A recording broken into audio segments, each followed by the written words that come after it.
Mes sœurs, mes frères, bienvenue en cette méditation sur les textes de ce lundi 4 décembre 2023, en cette première semaine de l'Avent et en ce jour où nous faisons mémoire du théologien Saint Jean Damascène.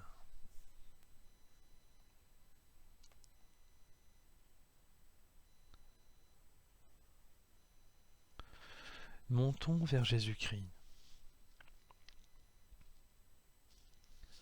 Comme Sainte Thérèse de l'Enfant Jésus, donc Sainte Thérèse de Lisieux, sachons trouver le moyen de monter vers Jésus-Christ. Au moment de la Pâque, tous les Juifs montaient en famille vers Jérusalem.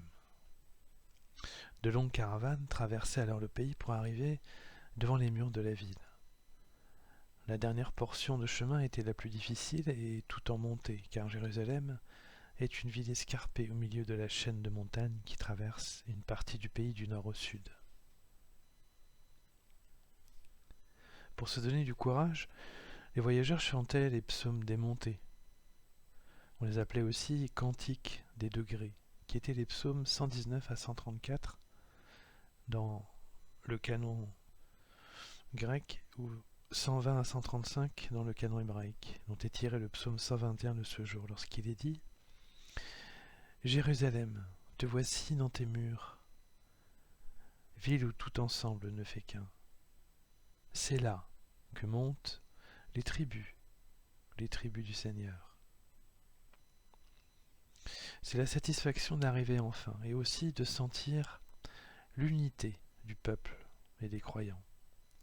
C'est un chemin qui a nécessité un effort physique et aussi un effort spirituel, car la montagne est toujours symbole de spiritualité et présence de Dieu dans la Bible. C'est le lieu, la montagne, où est donnée la loi de Moïse et où Jésus va régulièrement prier.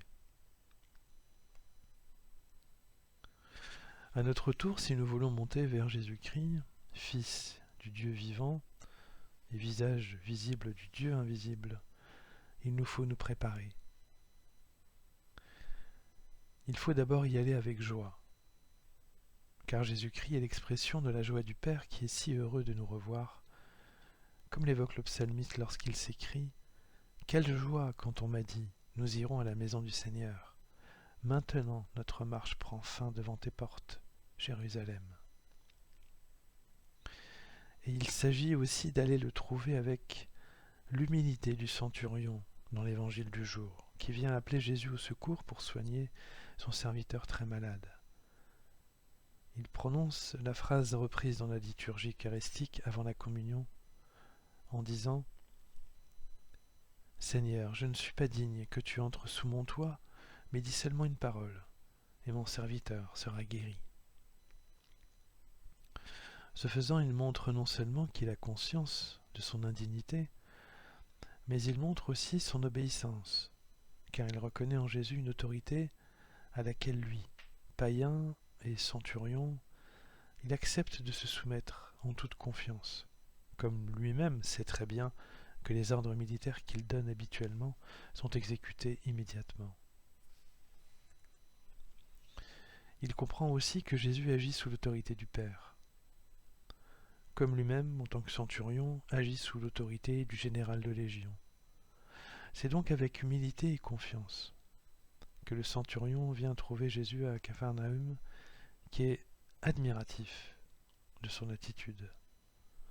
Jésus lui dit « Amen, je vous le déclare, chez personne en Israël, je n'ai trouvé une telle foi. »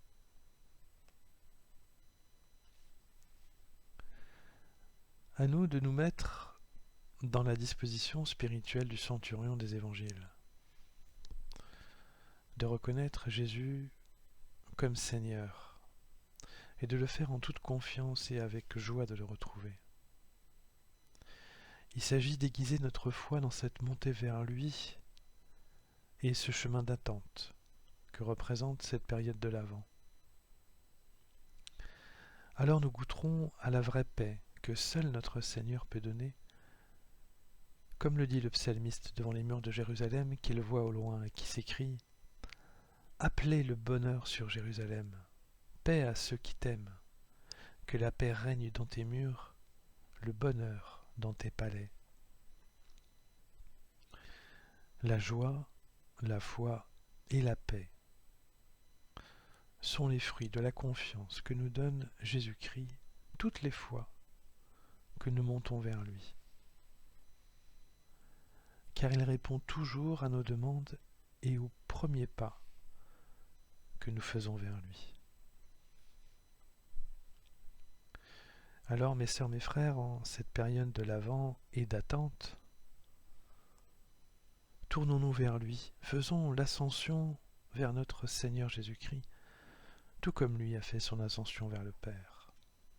Sachons oser aller vers lui, tout comme sainte Thérèse de Lisieux le faisait tous les jours, avec simplicité, et comme elle le demande pour nous aujourd'hui.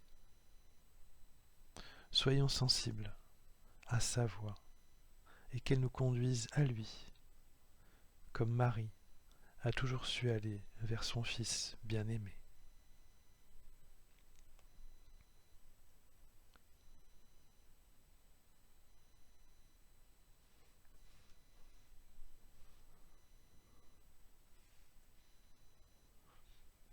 Mes sœurs, mes frères, après cette méditation sur les textes de ce jour consacrés à la montée vers Jésus-Christ, je nous invite à la prière.